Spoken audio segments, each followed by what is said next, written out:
Hello, I'm Camelia and this is KiniNews. It's Najib versus Malaysia at the UN.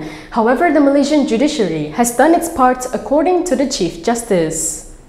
Chief Justice Tengku Maimun Tuan said the judiciary has discharged its duty in dismissing Najib Abdul Razak's appeal. She added that it is up to the former Prime Minister if he wants to air his grievances to the United Nations. She said the judiciary is not affected by Najib's petition to the UN Human Rights Council over his alleged arbitrary detention. Tengku Maimun said this during a press conference on the sidelines of the opening of legal year 2023 at Putrajaya International Convention Centre. Tengku Maimun was part of the 5-person federal court bench that dismissed Najib's appeal to quash his guilty verdict in the 42 million ringgit SRC International corruption case in August last year. She was responding to a media query over Najib filing the petition on January 5th. During the press conference on January 5th, Najib's lead defense counsel Muhammad Shafi Abdullah said they filed a petition to get the UN to ask Malaysia for a release or retrial of Najib in the SRC case.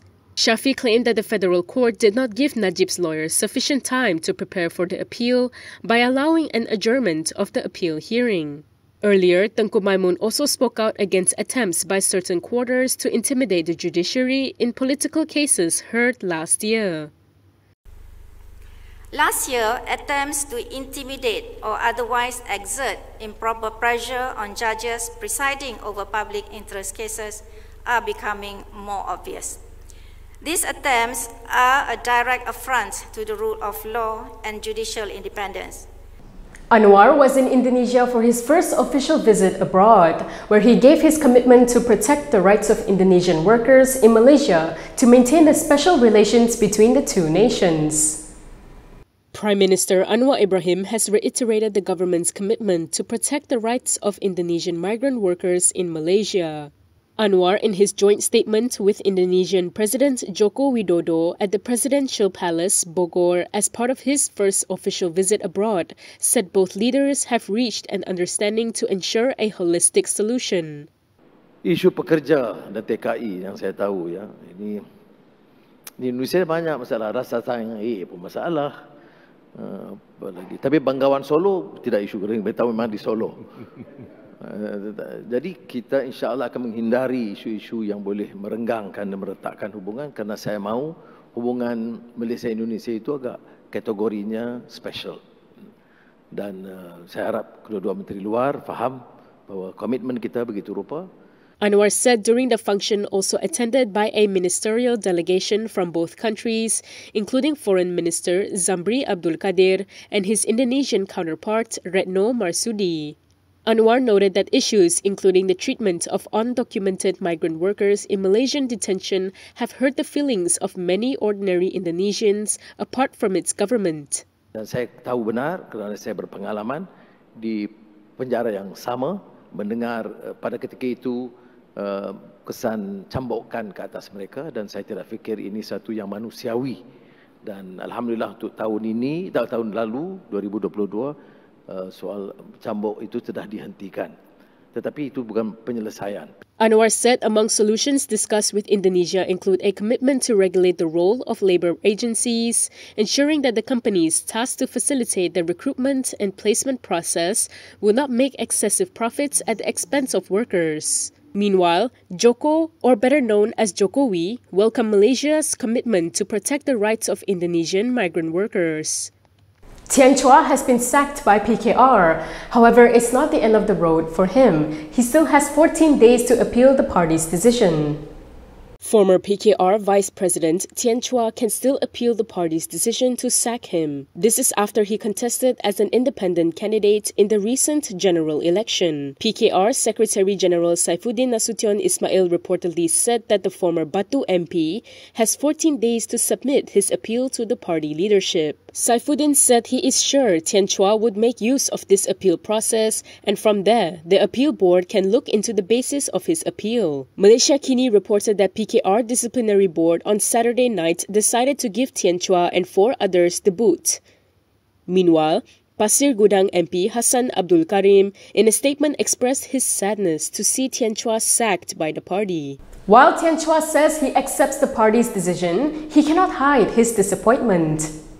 Former PKR Vice President Tian Chua said he has been prepared to accept the consequences of his actions. However, he noted that such harsh enforcement of the rules appears to go against the spirit of reconciliation and inclusivity of the current government. While he acknowledged that the party needs to maintain organizational discipline, he said in the context of the post-GE15 scenario, rival parties have put aside hostilities during the elections. Even old long-term enemies, including those accused of being treacherous, have declared a truce and cooperation in the formation of a unity government.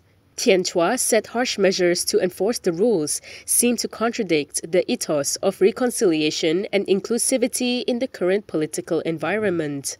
This came after PKR officially decided to sack him from the party. Tian Chua stressed that he takes responsibility for his actions and does not blame anyone else. However, Tian Chua said he was sad and disappointed by the decision. Mazli Malik will be helping Anwar Ibrahim, however, not from Putrajaya, but in a political capacity to strengthen Harapan for the coming state elections. Mazli Malik has denied speculation that he would return to the government to serve in the administration of Prime Minister Anwar Ibrahim. Mazli said Anwar's remark asking him to get ready to end his sabbatical soon was instead to urge him to help PKR and Pakatan Harapan in the upcoming state elections. Mazli was responding to news reports that he may return to serve the government following his meeting with Anwar recently. During the meeting, the Premier reportedly told Mazli, quote, "Just get ready, your sabbatical will soon be over." The remark was construed by the media as Mazli's possible return to the government, but it was uncertain in what capacity. Mazli said aside from assisting in state polls, he was also offered to help Education Minister Fadlina Siddiq to visit schools and meet teachers. He concluded by saying that no promises have been made as to positions for him in the government. Mazli lost the race for the Simpang Rengam seat in GE15 to BN's Hasni Mohamad. Currently, Mazli does not have any official position in the government. Usually, UMNO invites foreign delegates and friendly parties to its General Assembly. However, not this time. Here's why. No political parties other than BN components and friends of BN have been invited to attend the 2022 UMNO General Assembly. UMNO Secretary-General Ahmad Maslan said unlike previous assemblies, no foreign delegates would be invited to attend this time either. According to him, the decision was made because UMNO wanted to resolve all matters related to internal issues of the party and BN. Ahmad explained that not inviting others does not mean they are not friends, but it's because UMNO wants to focus on the party's internal issues and self-reflection. However, Ahmad did not rule out the possibility of changes to the invitation list, depending on the decision of the party's highest leadership. Yesterday, Prime Minister Anwar Ibrahim confirmed that he had not received an invitation to attend the 2022 UMNO General Assembly. It will be held at the World Trade Center, Kuala Lumpur from January 11th to the 14th. There's a storm brewing in Sabah and Bung Mokhtar is hoping Anwar will be on his side. Prime Minister Anwar Ibrahim looks set to have his hands full dealing with the drama in Sabah when he returns to Malaysia today. This is despite incumbent Chief Minister Hajiji Noor having secured a majority in the state legislature. One of Hajiji's key rivals, Sabah BN Chief Bung Mokhtar Radin, has refused to concede defeat. However, he acknowledged that Hajiji indeed has a majority. Instead, Bung appears hopeful that Anwar may act in his favour somehow. Bung said Hajiji has 44 assemblypersons. Because he took all his men, he allegedly corrupted them. Anwar is currently on a 2-day visit to Indonesia and will be flying back this evening. Once he comes back, he is expected to meet with Hajiji, Bung and BN chairperson Ahmad Zahid Hamidi. Zahid claimed to have a formula for Sabah that he'd like to discuss with the Chief Minister and Prime Minister. However, it is unclear if Anwar will meet all those involved at once or separately. Drama in Sabah began on Thursday when Warisan, which has 19 seats, planned a press conference which was later cancelled amid talks of a coup against Hajiji. Then on Friday, Sabah BN, which has 17 seats, withdrew support from the state government, citing a breach of trust. This came after Hajiji axed Saleh Syed Keruak as Khazanah Sabah chairperson, with further plans to reshuffle the state cabinet. However, 5 BN assembly persons rebelled against Bung and are among the 44 assembly persons who are supporting Hajiji to stay in office.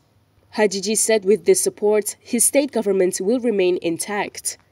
And that is all from me today. For more stories, you can go to KiniTV.com. You can also follow us on Instagram, Twitter, YouTube, and Facebook for the latest news updates. If you'd like to support independent media, do consider subscribing to MalaysiaKini.com. I'm Kimilia. Thanks for watching.